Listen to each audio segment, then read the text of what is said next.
मेरा नाम जी दीन मोहम्मद है, मैं टूटिंग जमात में से हूँ और मैं सेक्रेटरी माल हूँ वहाँ पर। माशाल्लाह। हाँ जी। आपके कितने बच्चे हैं? 7 बच्चे हैं जी, अल्लाह के फजल से। वो भी कोई बड़े होकर कोई जमात के औहदेदार हैं कहीं? हाँ जी, मेरे लड़के एक सेक्रेटरी तबलीग है जर्मनी में, क्या नाम खालदा है? नाम इसका, हाँ? खालदा। वो कई बार वहाँ से लोगों को साथ लेकर मिशन में गई। खालदा नाहिद अकमल। ठीक है, ठीक है, हाँ बिल्कुल जी। ठीक है।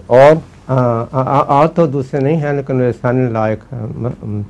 मतलब बच्चे बड़े हो चुके हैं अपने हाँ जी, मकामों पे अल्लाह हैं के ना? फजल से। हाँ जी, ठीक है, सब फरमाइए। अर्ज़ई अल्लाह ताला ने कुरान पाक में फरमाया वाइज़ा मरिस्तु फ़हुव यशफ़ीन। इसमें यह अर्ज़ है कि अल्लाह ताला ने जब शिफा दे देनी हो तो इलाज भी ज़रूरी होता है। नहीं, इसका आप मतलब नहीं समझे ना, इसलिए आपको ये सवाल उठाया आपके दिल में। मरिस्तों का मतलब ये है जी कि खुदा ताला का निज़ाम परफेक्ट है, उसमें कोई खामी नहीं। अगर ऐन निज़ाम के मुताबिक चलो तो तुम्हारी सेहत का वो निज़ाम 100% ज़ामिन होगा। जब तुम गलती करोगे और निज़ाम के किसी हिस्से से उलझोगे या टकराओगे तो तुम्हारा बीमार होना लाजिम है। लेकिन इसके बावजूद खुदा ताला ने एक शिफा का निज़ाम भी जारी फरमाया है, ताकि जिसको हम मादी दुनिया में इस्तिग़फ़ार का निज़ाम कह सकते हैं।